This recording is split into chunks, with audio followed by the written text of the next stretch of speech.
پاکستان کی معروف اداکارہ صنم سعید کے حوالے سے انتہائی تشویشناک خبر آ گئی۔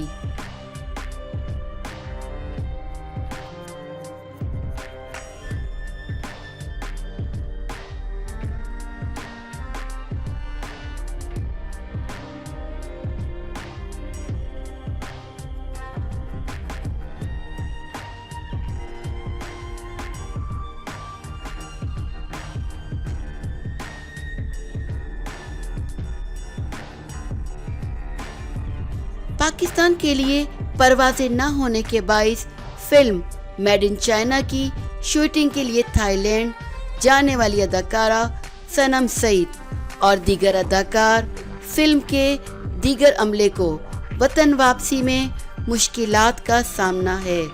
صنم سعید فلم کی شوٹنگ کے لیے تھائی لینڈ گئی تھیں۔ ان کا کہنا تھا کہ جب ہم تھائی لینڈ آئے تھے تو اس وقت چین کے علاوہ دنیا میں کہیں بھی کرونا وائرس کے حوالے سے صورتحال اتنی خراب نہ تھی۔ صنم کا کہنا تھا کہ 21 مارچ کو ہمیں پتہ چلا کہ پاکستان کے لیے پروازیں 4 اپریل تک بند کر دی گئی ہیں۔ اس کے 3 دن بعد ہی ان کی فلائٹ تھی۔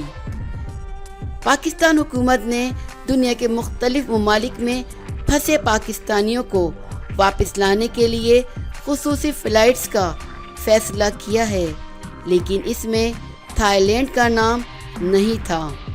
واضح رہے کہ صنم سعید اس وقت تھائی لینڈ میں پھنس گئی ہیں۔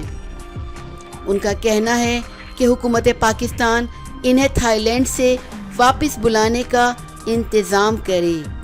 صنم سعید اور ان کی ساتھی اداکار اور ان کی ٹیم پاکستان میں قرنطینہ میں رہنے سمیت تمام احتیاطی تدابیر اختیار کرنے کے لیے تیار ہیں۔